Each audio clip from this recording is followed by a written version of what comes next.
जय गुरु जी। संगत जी, अब आप बिंदेश्वर संहिता का दूसरा अध्याय का पाठ सुनिए।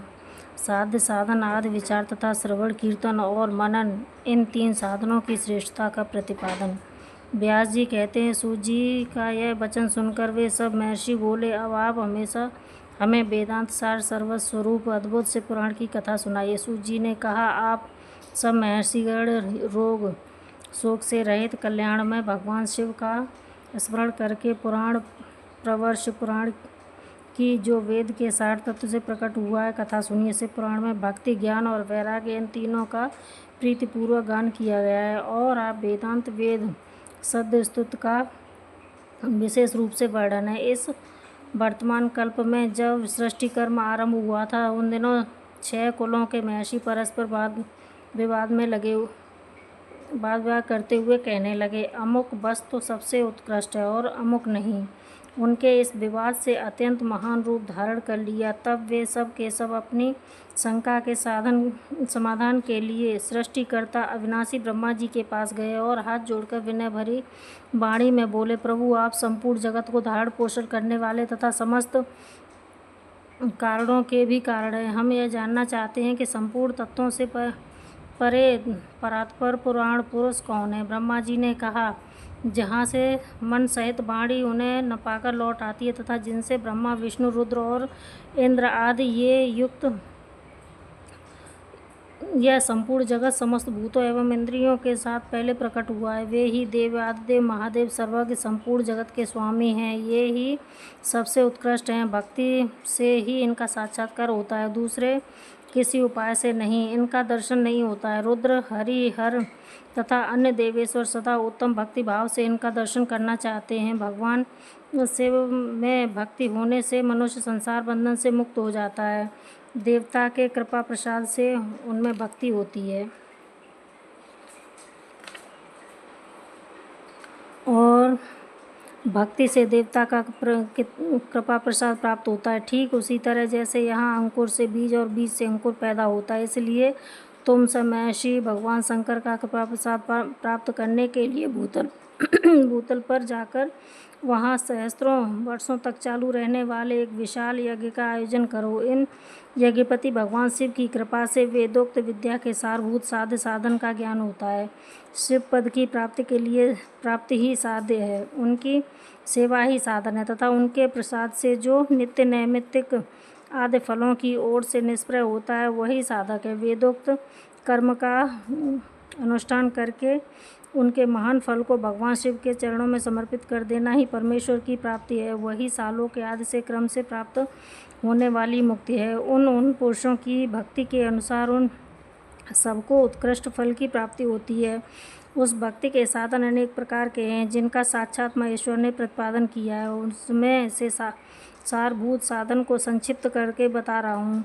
कान से भगवान के नाम, गुण और लीला का श्रवण, वाणी द्वारा उनका कीर्तन तथा उनके द्वारा उनका मन के द्वारा उनका मनन, इन तीनों को महान साधन कहा गया है। तात्पर्य यह है कि महेश्वर का श्रवण, कीर्तन और मनन करना चाहिए। यह श्रुति का वाक्य हम सबके लिए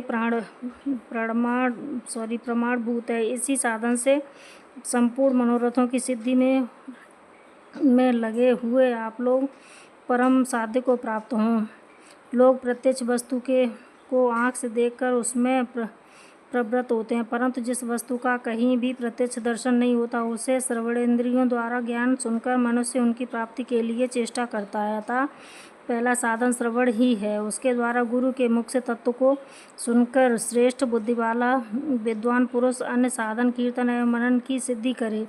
क्रमशः मनन पर्यंत इन साधना की अच्छी तरह साधना लेने पर उनके द्वारा सालों के आदि से क्रम से धीरे धीरे भगवान शिव का संयोग प्राप्त होता है। पहले सारे अंगों के रोग नष्ट हो जाते, फिर सब प्रकार का अलौकिक आनंद भी विलीन हो जाता है। भगवान शंकर की पूजा, उनके नामों के जप तथा गुणों, रूप, विलास और नामों का परायण चित्त के द्वारा ही जो निरंतर परिशोधन या चिंतन होता है, उसी को मनन कहा जाता है। वह परमेश्वर की कृपा दृष्टि से उपलब्ध होता है। उसे समस्त श्रेष्ठ साधनों में प्रधान या प्रमुख कहा गया है। सूत जी कहते हैं, मुनीश्वर, इन साधन का महात्म्य बताने के प्रसंग में मैं आप लोगों के लिए एक प्राचीन वृत्तांत का वर्णन करूँगा, उसे ध्यान देकर आप सुने। पहले की बात है, पराशर मुनि के पुत्र मेरे गुरु वेद व्यास जी सरस्वती नदी के सुंदर तट पर तपस्या कर रहे थे। एक दिन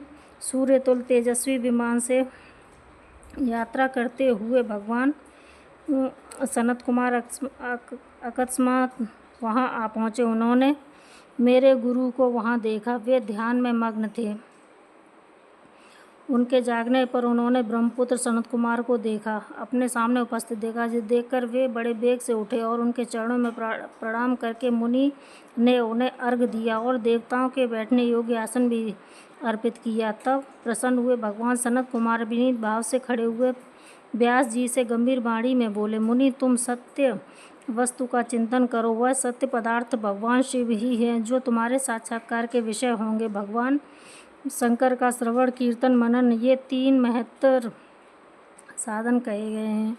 ये तीनों ही वेद सम्मत हैं। पूर्व काल में मैं दूसरे साधनों के संभ्रम में पड़कर घूमता घामता मंदराचल पर जा पहुंचा, वहाँ तपस्या करने लगा। तदनंतर महेश्वर शिव जी की आज्ञा से भगवान नंदिकेश्वर वहाँ आए। उनकी मुझ पर बड़ी दया थी। वे सबके साक्षी तथा शिवगणों के स्वामी भगवान नंदिकेश्वर मुझे स्नेहपूर्वक मुक्ति का उत्तम साधन बताते हुए बोले, भगवान शंकर का श्रवण, कीर्तन और मनन, ये तीनों ही साधन वेद सम्मत हैं और मुक्ति के साक्षात कारण हैं। यह बात स्वयं भगवान शिव ने मुझसे कही थी। अतः ब्राह्मण, तुम श्रवणादि तीनों साधनों का एक ही अनुष्ठान करो।